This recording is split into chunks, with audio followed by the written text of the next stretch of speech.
Hello ladies and gentlemen, my name is Toasted Synapse from tsgaming.net and welcome to another weekly news video. This is where we will be rounding up all of the main news for the gaming community. The topics we are going to talk today about are: Microsoft will aggressively challenge governments that will try to use Kinect to invade user privacy. The Tomb Raider comic will lead towards the game's sequel. Borderlands 2 will be seeing 2 new DLC packs. American McGee cancels the failing OZombie Kickstarter. The US government classifies League of Legends as a professional sport. In the news of Microsoft trying to appeal to the US citizens, the story is as follows. Courts allegedly can demand certain companies that have video or audio footage of suspected individuals to release them into their custody. To this, Microsoft employee declared that we'd aggressively challenge in court any attempts to try and force us to do so. The concern is, of course, that the US government can quote-unquote spy on you at any time. I do like to mention that, like many webcams even, the Kinect has a LED that will flash when it's recording. The employee also added that, absent a new law, we don't believe the government has the legal authority to compel us or any other company that makes products with cameras and microphones to start collecting voice and video data. Now I don't know if this conversation was sparked by some US governmental official or the PRs over at Microsoft that decided to make the consumers at ease, telling them that the Kinect is a device with which you can communicate with your living room, and they continue to add over the other blog posts and interviews that they won't release any footage or any user data to anybody ever, no matter what. You get the point. So, you make what you want of this. I'm of the opinion that if you're not a mass murderer that wants to kill people in front of your new Xbox One, that you'll probably be okay and no data will be leaked to the government. The Tomb Raider comic that will be coming out in 2014 will be the bridge between the current game and the sequel. On March 5, 2013, Square Enix released Tomb Raider, the game developed by Crystal Dynamics, as a reboot of the original titles. Now, in February 26, 2014, we will be seeing a new Dark Horse comic series. These guys brought us comics like Star Wars, Mass Effect, Buffy, Conan, and a bunch of other cool stuff. Gail Simone, the writer of works like Wonder Woman and Deadpool, in an interview with Kotaku said that the storytelling in the game hooked me instantly. The biggest difference is the game told a claustrophobic story in an isolated setting. So she will be in charge of continuing to write for the Tomb Raider canon, originally carved by Rihanna Pratchett, with which she communicates. And I guess the big story here for us is that we will be witnessing a new Tomb Raider game. The one launched this year did not reach its sales expectations, and I'm just hoping that the new one will not have those atrocious QuickTime event moments that the last one had. I mean, seriously, if you want to focus on the story, don't do that.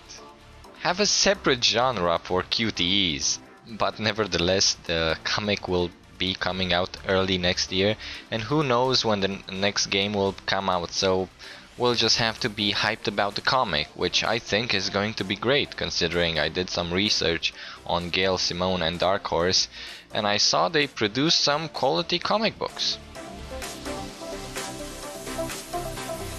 Get your pockets ready for some new Borderlands 2 DLC. Gearbox announced that they will be releasing 2 new DLCs for the game and another expansion of the current level cap. The first pack is the Ultimate Vault Hunter Upgrade Pack 2, Digistruct Peak Challenge. It will include a new map and mode to fight overpowered enemies and allow you to overlevel your character for extra challenges. The level cap boost will be taking players to level 72. The original Borderlands 2 had a cap of 50, raised to 61 by the Ultimate Vault Hunter DLC, and now another 11 levels will be added. After this pack, Gearbox will be reviving TK Baha, a character from Borderlands 1, and will be including several missions and boss fights, including one against Jack-o'-lantern, or Jacques-o'-lanterne, which some people presuppose to be a cue towards this being a Halloween release.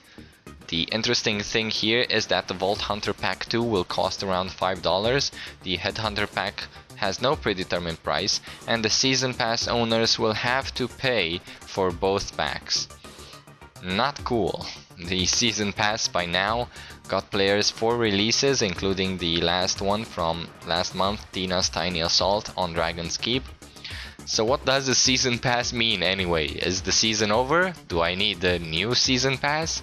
It's yet uncertain why they chose not to include these 2 DLCs in it, but it's certainly something that fans will not be okay with. I just don't find the further and further DLCs appealing. That's my opinion, and especially if that means I have to pay more money to do the same thing I did over and over again for some new and shiny loot. I mean, I feel for the Season Pass owners, I really do.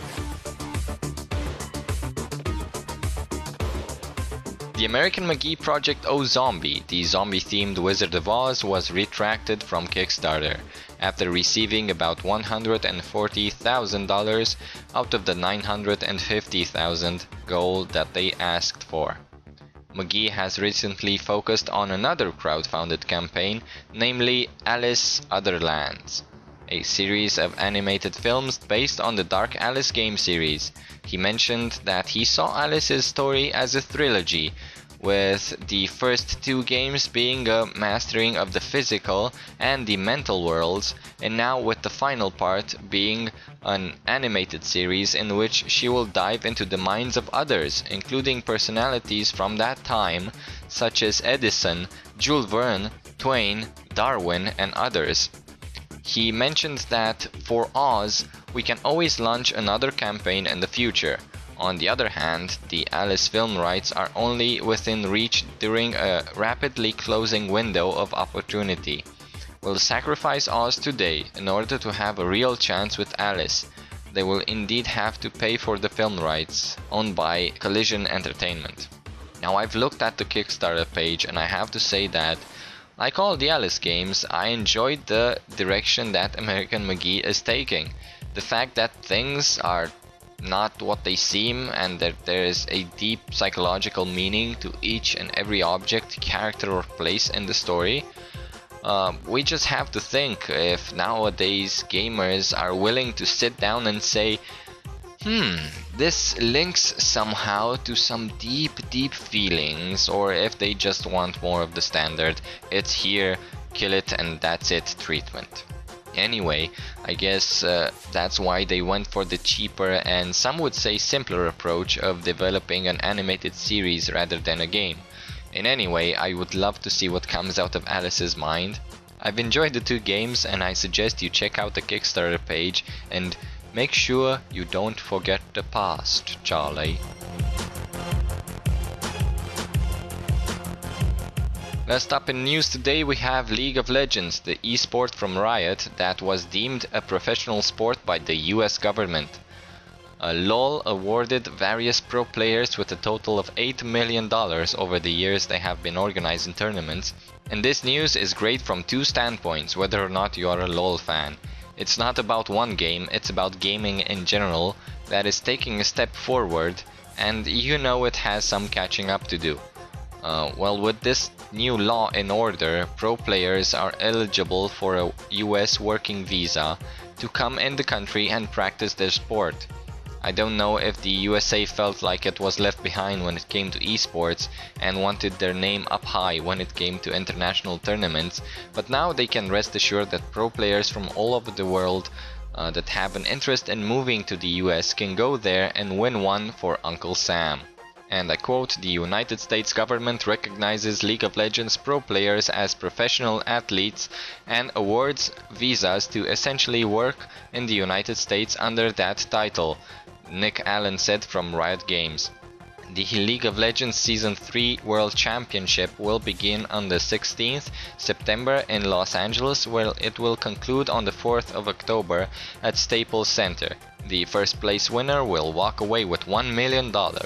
Really nice. So let's just hope esports in general grows. That was it for today. Thank you very much for watching. If you enjoyed the content, please like and subscribe, and check the annotations at the end for my other playlists, namely the first impressions and the let's plays. I will be seeing you next time. This has been Toasted Synapse from tsgaming.net, and I'm signing out.